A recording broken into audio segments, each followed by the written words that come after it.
The dad from Cloudy with a Chance of Meatballs. Way to go, David. I know, right? I'll, Made his I'll, mark. I'll be excited to tell Angela that he's a meme now.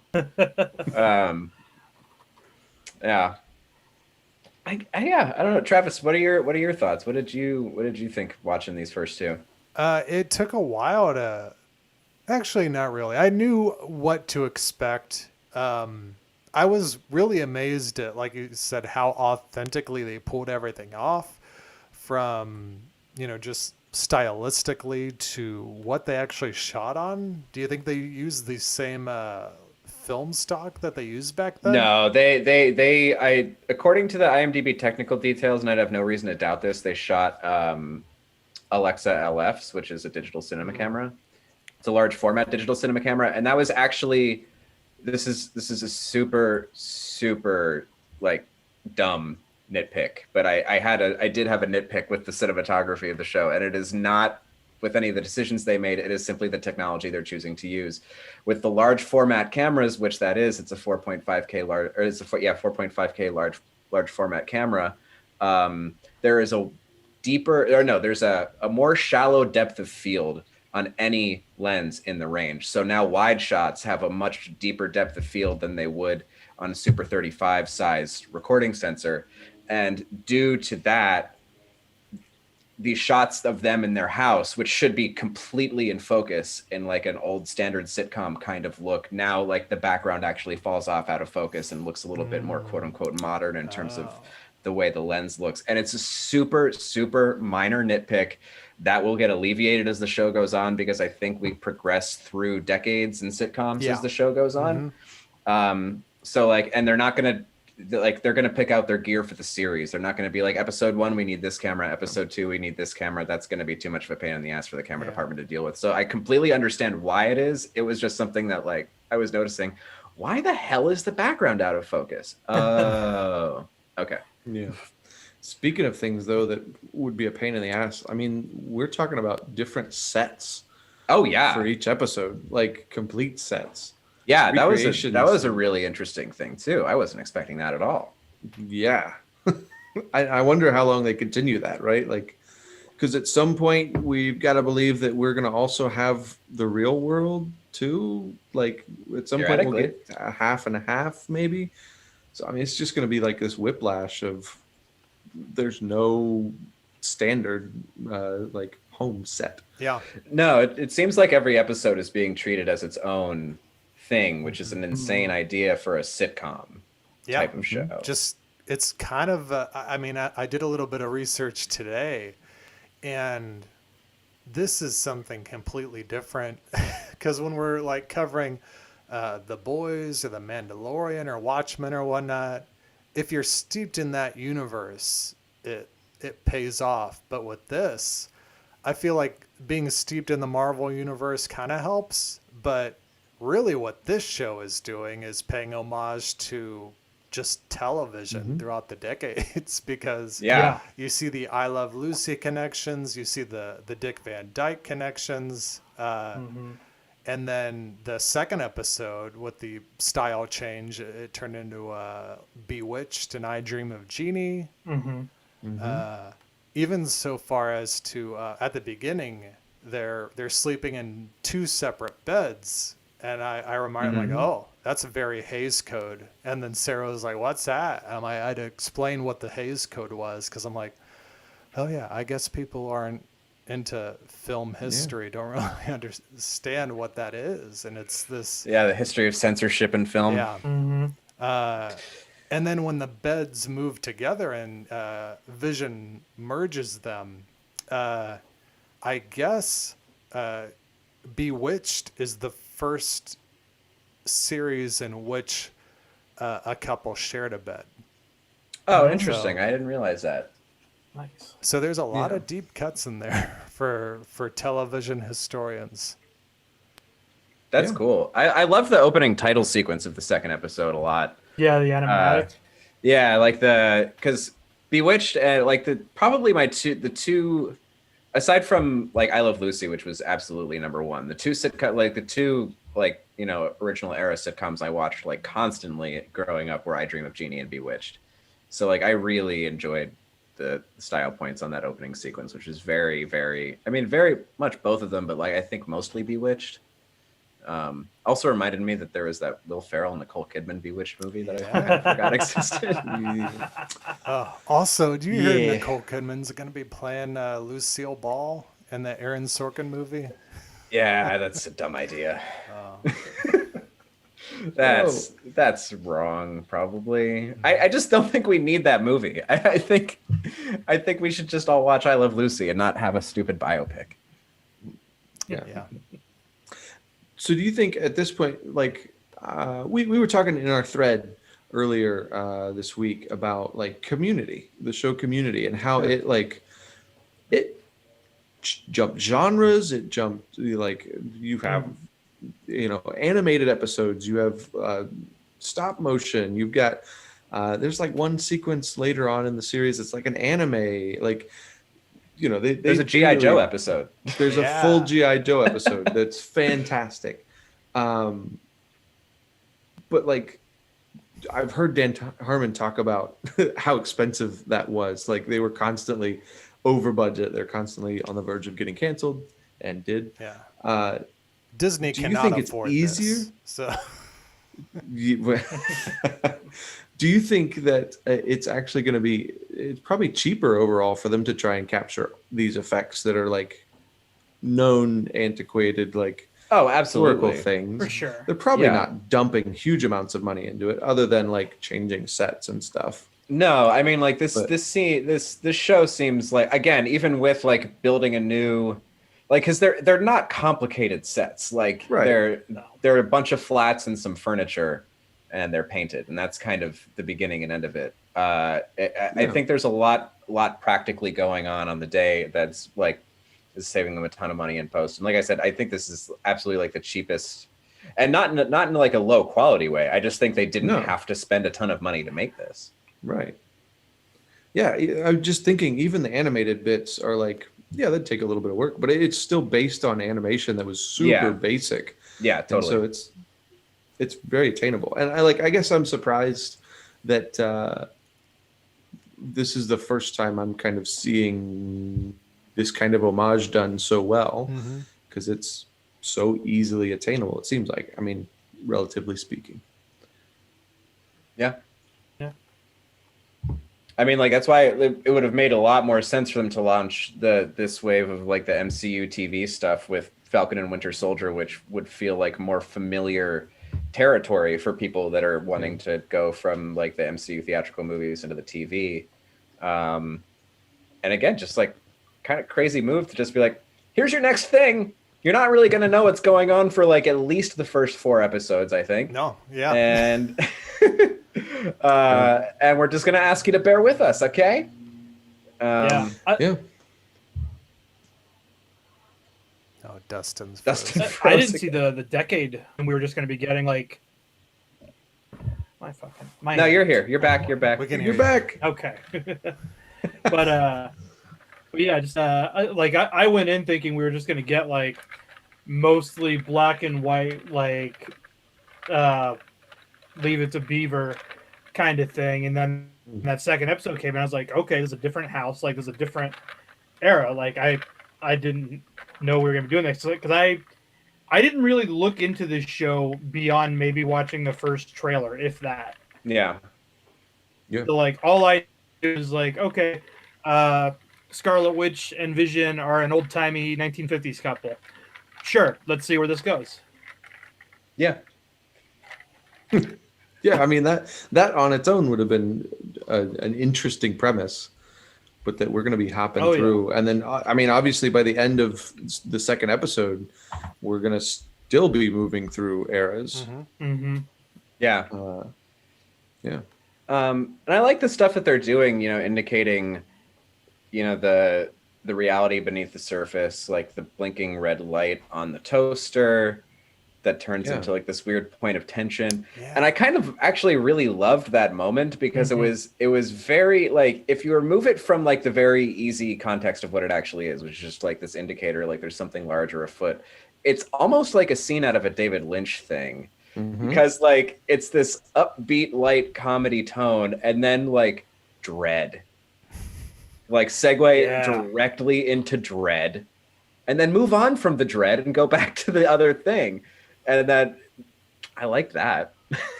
Yeah. And that happens in the second episode Well, too, I the dug confrontation with the head of the neighborhood association or whatever that Right, lady yeah. was. Mhm. And, Yeah. the And red there's also blood. the commercial there too, even though it doesn't utilize color in that same way. Right, but it's a commercial for I can't remember the There's a name now, but watch, like the yeah. It was Yeah, it's a watch. but it's a watch that Strife. the brand is the name of the doctor who experimented on her and Yeah. Quicksilver. Strucker, comma Baron von. Strucker. Yeah. Strucker. And the toaster was a Stark toaster. Mm-hmm. Yeah. Yeah. So like that kind of stuff in the world, and whether that is a reflection of that these items are significant or whether these are just things in Wanda's head and she's making them reality. Right.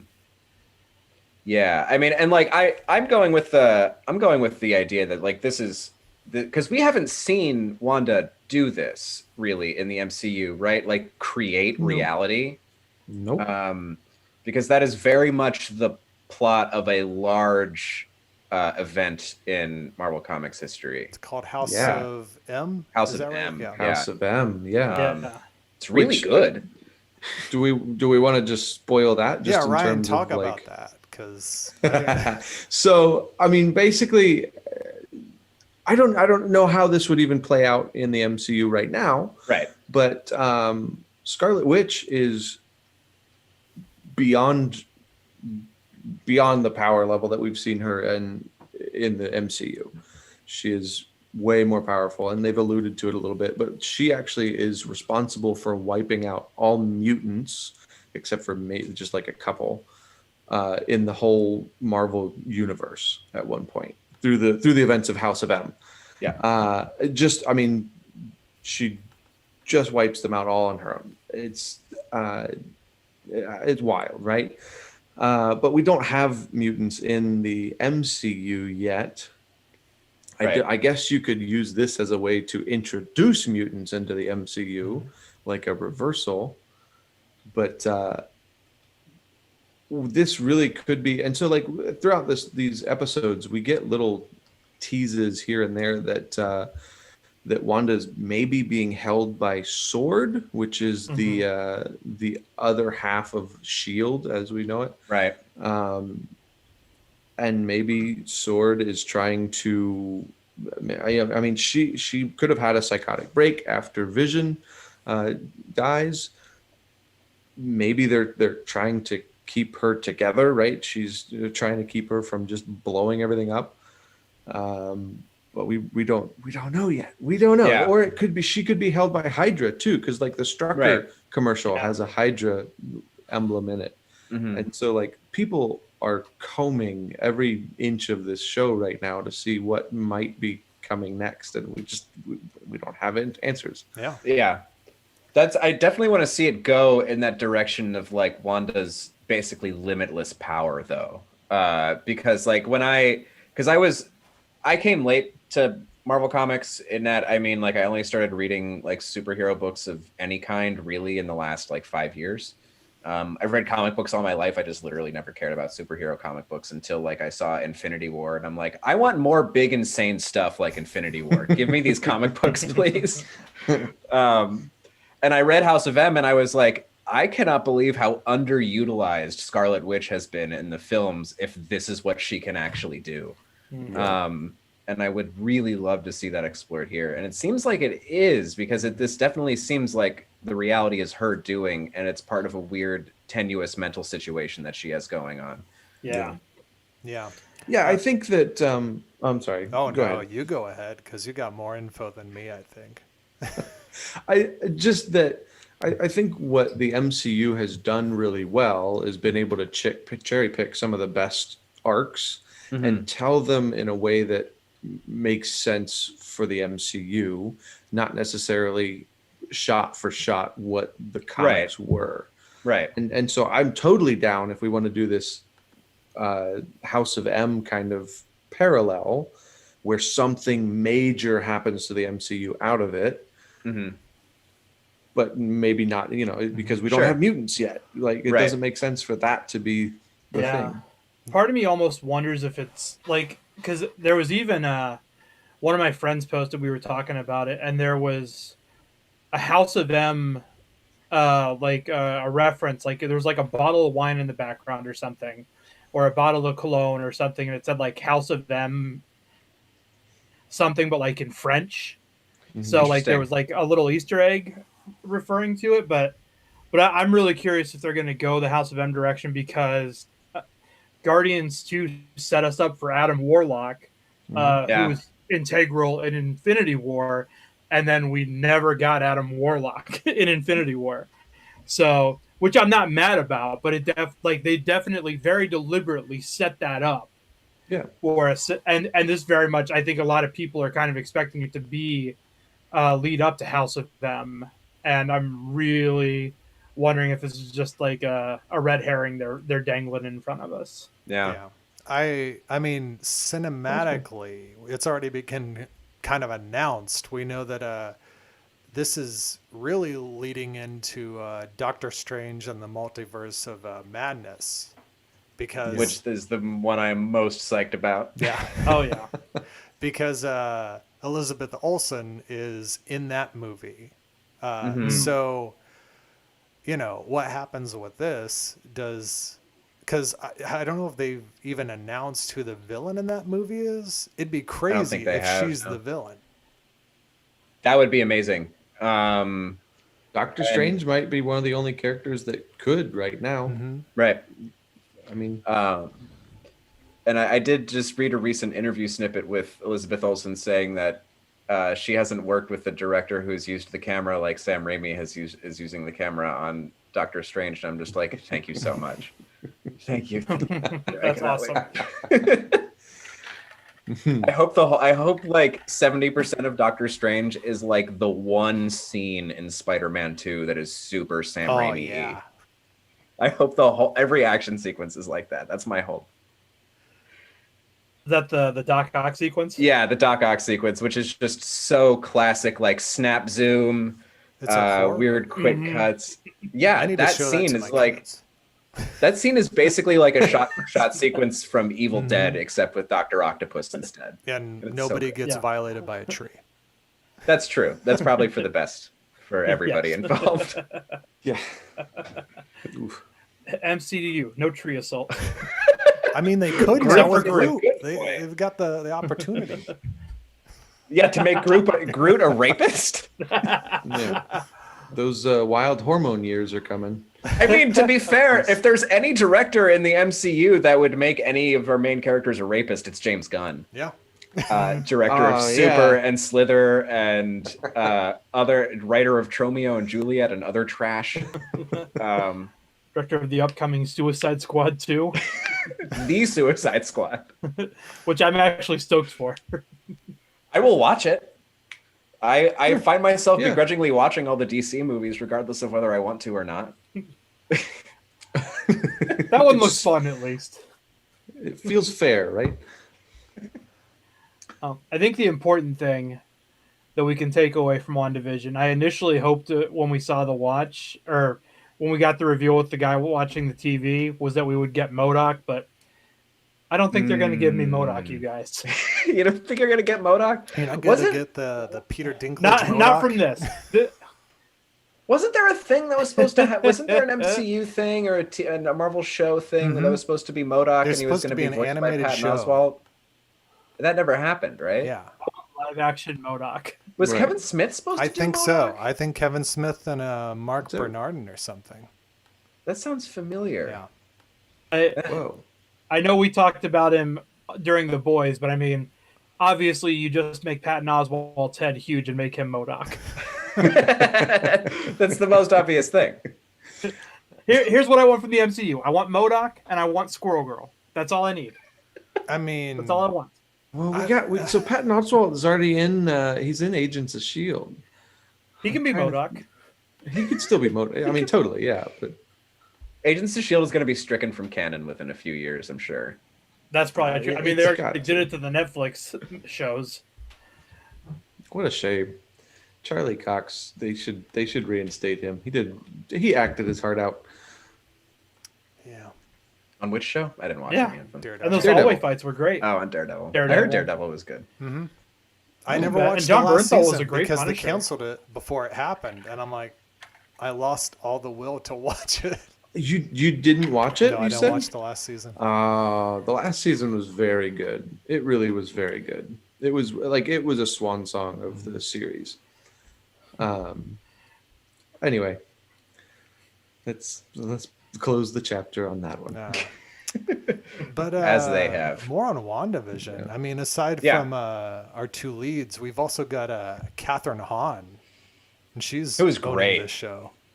Yeah, I always love Catherine Hahn. And That was I such love that was such a treat for her to show up. that she. Phenomenal. Yeah, she's like starts to coach Wanda on how to seduce her husband. Hi, my name is Jim. Want to suck my dick for money? No! It's me. Hi. This is the men's bathroom. It's the same move. It's the same move. Oh, that's great. That's awesome. You know the shame? Like Marvel has better utilized Catherine Hahn in these first two episodes than they did John C. Reilly in the entire Guardians Oh, movie. that's right. I always That's forget very he's in it. true. Yeah, for Him all and Sarah 3 minutes. Finowitz did not get their due. No. Oh man. Yeah. Those characters are dead now, right? Yeah. Yeah. They'd have to be. Sarah Finowitz is. Yeah. But I Xandar think was John like C. Reilly blown up. Oh yeah. Yeah, you're probably right. Oh man, now I'm bummed about the Aw. MCU again. Oh, I'm sorry. All right, fine. Bring John C. Reilly back as Chipmunk Hunk in the Squirrel Girl movie. Oh gosh. I'd rather see him show up in Mandalorian next season. I mean, just put John C. Reilly in everything. I'm fine with it. He's a great little part. You know, I'll be happy with it no matter what.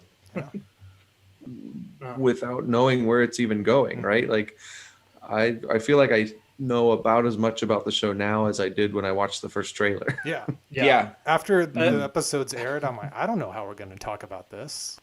Yeah. Yeah. I will say, I do hope that there's 10 minutes of footage on the cutting room floor that's just Catherine Hahn talking about her stupid husband, Ralph. And it's just her riffing and just More of making those fun of jokes. Ralph. I would watch that. I would love And I that. really hope Ralph I'm is for played it. by, Catherine Hahn's so good. Adam Scott. Oh, God, that'd be great. Can we Yeah, have great. Adam Scott in this show? Why Can not? Please? Well, wait till we His get boyish to good looks make him a the perfect fit for any decade. wait till we get to the Office parallel episode Oh, God. where it's just it's just Paul Bettany staring at the camera every No, it's couple just minutes. Paul Bettany just going, Yeah, there's so many iconic sitcoms throughout, the past few decades. It'll be interesting to see where they draw their inspiration for every episode. Yeah, and if they're Yeah. really going like decade by decade, like in every Right. episode is a decade, then what's math? Then we're in the 2000s by episode. It's the What's 3s, math? 70s, 4s, 80s, 5 is 90s. So we're in the aughts in the 6th episode, Yeah. which would give us like 7 and 8 for something uber modern. Yeah. Is the last episode going to be like what sitcoms are theoretically like in the next decade? Because I would love their take on that. oh. They go in the future. Interesting. I can't wait till we get to the adult animation episode. It's all Family Guy and Oh, that would South be Park and- interesting. I was really kind of hoping they would do some kind of a Flintstones montage, or yeah, would have been nice. They should have Do you- started. I mean, so like we'll probably get like a Brady Bunch Yes. kind of thing, right? Mhm. Do we have any guesses what happens from there though? I would say 90s is a safe bet that it's going to be like something from the TGIF Home lineup, Improvement. like Yeah, like Full Full House. House or a Step Step by by Step, Step, Family something of Matters. those. Yeah. Yeah, something along Unless those we get lines. lucky and it's Perfect Strangers. Perfect Strangers, 90s or 80s? I think 90s. It was TGIF. Oh, okay. 80s, 80s. I have to imagine is probably going to be like Growing Pains or Family Ties. Mhm. Right. Right. Oh wait, no, I'm wrong. Perfect Strangers was 86. I think Holy maybe, crap. But it even ran through. It Roseanne ran would till be- 94. Yeah. 90s could also be like Married with Children. Yeah. That would be an Uh-huh. interesting thing to see. Mm. Elizabeth Olsen as Peg Bundy. That would be hilarious. Can you imagine Paul Bettany as Al? No. Yeah. Yeah, we get it, Al. Sorry your wife's smoking hot, you Neanderthal. Oh, I don't want to beg my hot wife. No, ma'am. Okay, get a divorce, you jerk. Can't wait till the Everybody Loves Raymond episode. Deborah. No, Deborah. My parents even crossed the street. Wanda. Only if they get Brad Garrett to play the brother. One thing one like major kind of weird thing is the end of episode 2. Wanda is very, very suddenly pregnant. Yeah. Oh, yeah. Yeah. And that can of worms. Yeah. Like, speculation? Any thoughts? Yeah, Vision never misses. But he did in Civil War. Oh yeah, that's just, he didn't miss. He just hit something else. So here's one thing. Kat Dennings is in this show, I saw that she's on the cast list. and she's in. IMDb says she's in 7 episodes, which would mean she's in the rest of the season. What And is she's she in playing it? Darcy Lewis. Okay, that According was to my next IMDb, question. that's what IMDb says. I don't know. IMDb says Darcy Lewis, but that would be. I'm very interested to see how they wrap that in. Yeah, because those characters have never met. No, Because Yeah, Kat we Dennings know of. hasn't been in it since Dark World, as far as I can remember. she was the highlight of Dark World. She was definitely one of the better parts. Meow meow. That's the only Meow, line meow. I know from that movie is meow meow. Say, I know that and the opening line about the Dark Elves because it's so dumb. It is a massive dumb. bummer that they had Christopher Eccleston and they just utilized him so poorly. Because I I love him. know. I think he's great. Yeah. Same. Also, I like, Ryan, that you brought up the weird thing. You didn't go the weird thing that I was thinking of. You went to the pregnancy. The satanic evil beekeeper. What? Yeah, I've got an exclusive clip from that scene.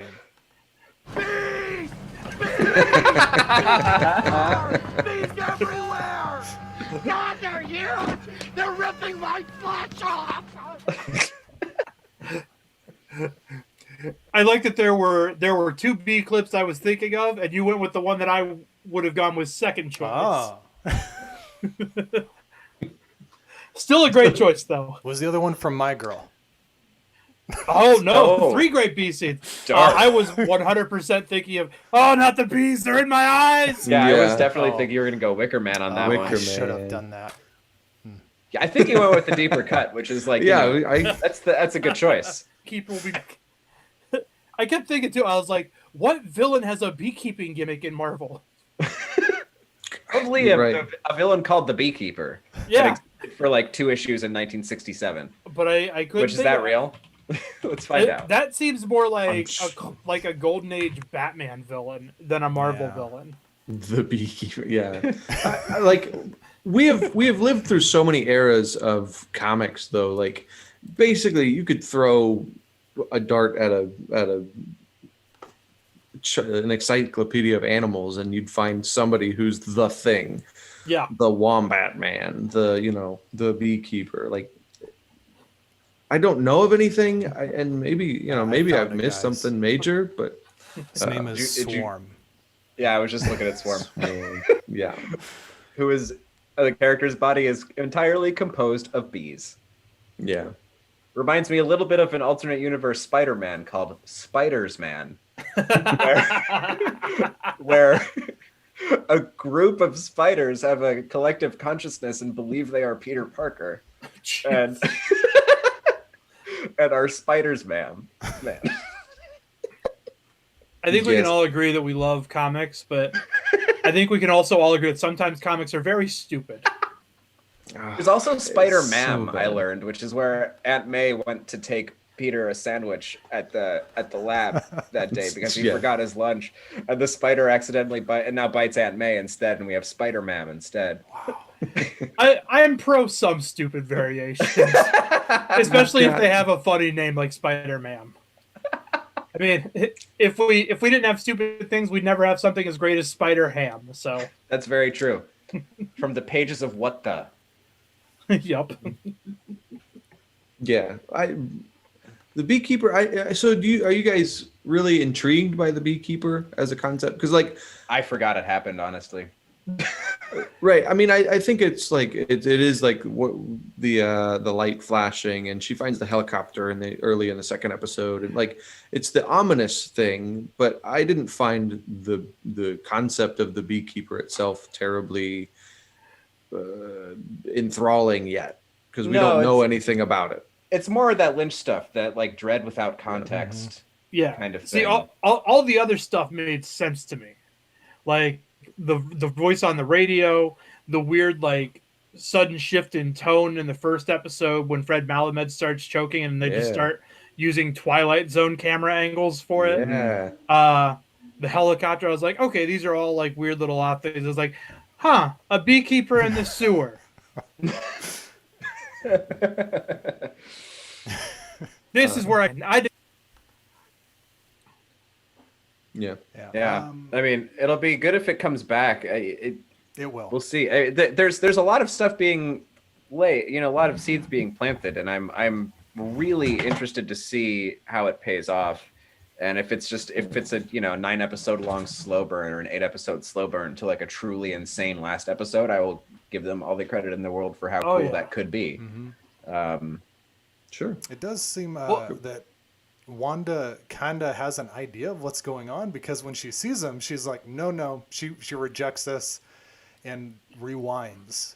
So it's like she's... That's why it's stuck out Yeah, for me. like she's being not necessarily held against her will. She seems to want to live in this reality.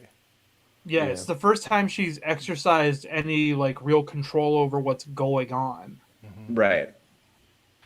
Mm-hmm. Aside from like I Dream of Jeannie hovering stuff. So that's okay, and like clearly something terrible is associated with this character that we've never seen before. Right. Mm-hmm. At least for her. It might be like, it might be some weird subconscious thing that was bubbling up, and she's like, nope, not dealing with that. We're going back to the happy moment in the house. Yeah, and until we got to the second episode and we saw the decade shift, like part of me was like, is this just going to be Groundhog Day? No, because I wouldn't be mad about that. But then, of course, as soon as we get into the second episode, it's like, okay, this is not going to be a Groundhog Day thing. So I guess I'm still trying to figure out what the thing is. I think everybody is. Oh yeah, my you're roommate right. was listening to like a review of like Easter eggs, like on a YouTube channel yesterday, and I overheard it. I was like, yeah, some of this stuff makes sense, but boy, they're reaching for a lot of this. Because we get like people are grasping at straws because we just didn't get a ton of not that anything. stuff. We mostly got, we got like 90% an episode of a sitcom that never existed, and 10% this weird ominous intrigue about what's actually going on in the show. Mm-hmm. Yeah, I think the Catherine Hahn character is definitely a large part of what's going on in the real world. oh for Yeah. sure. It wouldn't surprise me if all of these little side characters that we see throughout, have, A larger part. their to play. other Something. Yeah. real life characters, Wizard of Oz style, that you see. Yeah. You were there, and you were there. No, I agree with that though. So I think that's all we have to say on these first 2 episodes right now. Yeah, I what got more nothing can we else. say? Yeah, I'm kind of tapped. So we'll be covering Oh. episode 3 next week. However, Yeah. one of us is not going to be joining on the journey. Yeah. So I have to depart from the podcast because I got a really sweet job working on a Netflix show in my hometown of Pittsburgh that I'm super excited about. I got an email from my DP, from my director of photography, that said, on February 1st, there will be a day where we are shooting inside of an indoor pool and David Duchovny will be swimming and we need the lenses to not fog. And I'm just like, I might fog the lenses. I will be Gonna be playing that song. I will be. It'll be. The only time I ever had a problem on a set, the only time I couldn't get near to an actor or to a person that we were shooting was when I happened to work on a thing where we turned out to be interviewing Ringo Starr, and I'm like, I can't go near a Beatle. I don't think that I can't do that. I can't go near a Beatle. He was very sweet. It probably would have been fine, but I couldn't deal with going near a Beatle. I think I would have a similar reaction. If you muster up the courage to talk to David Duchovny, tell him I thought he was great in playing God. Okay, I'll tell him that. I do genuinely think that's not a bad movie. I can tell him I read the script for his baseball movie that never got produced because he was and I was an intern at the company that was trying to produce it for a summer years ago. And I read this. I was just looking at the piles of scripts. I'm like, oh, I want to read a thing written by David Duchovny. And if you guys at home have any questions to ask David Duchovny, Just hit me sure up to on get Twitter at this at right here. I will ignore your questions to David Duchovny as I stutter to tell him that I dealt with watching 7 seasons of Californication to watch him perform. Oh, I only made like 2 seasons of that, and he was the only reason. Yeah, it was not a great show. Oh man, this webcam is giving me whatever. What's up, guys? And there goes Alex. I live in He this world now. disappears. He's He already fades away. fogging up the lens there. Yeah. Oh. But I am going to. So while my schedule will preclude me from participating live on Monday nights, I will be sending in audio clips of just my overall broad thoughts on the episode for just to be part of the conversation from afar. Yeah. Yeah, and I will continue to watch the show. Yeah. I won't give up. Cool. It's only half an hour. It's easy. Yeah. So the rest of the season, myself and Dustin and Ryan, we will be covering that. We'll continue to do Monday nights, I believe, as we've always done. So until next week, Alex, where can people find more of your work? Or I guess until a few weeks. Yeah, I'm on Twitter and Instagram at Alex Brunel, and also available this week will be the new EP by my Misfits parody band, Misfits. This is a brand new 7-inch called Earth AI with artwork by my brother. And this is available digitally for free, but this track right here, which is our version of Halloween, is only available on this 7-inch, which I think we're going to be selling for like, I don't know, $9 or $10 or something. And that'll be at misbits.bandcamp.com. Note the B in Misbits because we don't want to be sued and we want you to buy this record and not a Misfits record. Cool. Thank you. And Dustin, where can people find more of your work?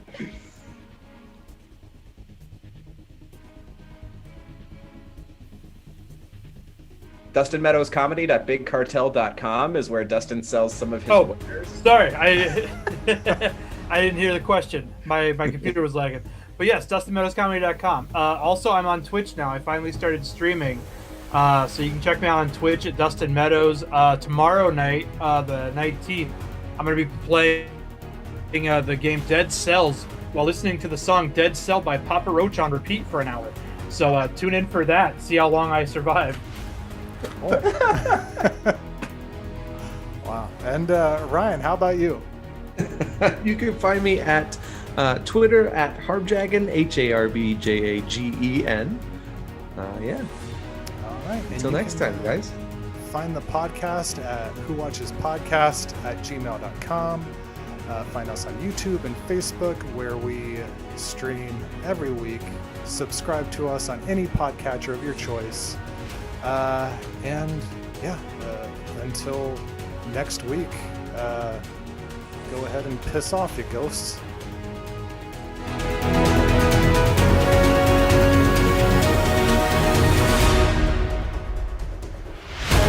It's coming to the title card.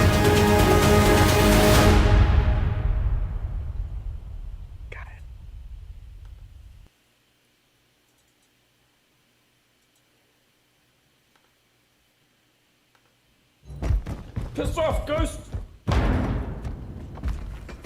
He's freaking gone.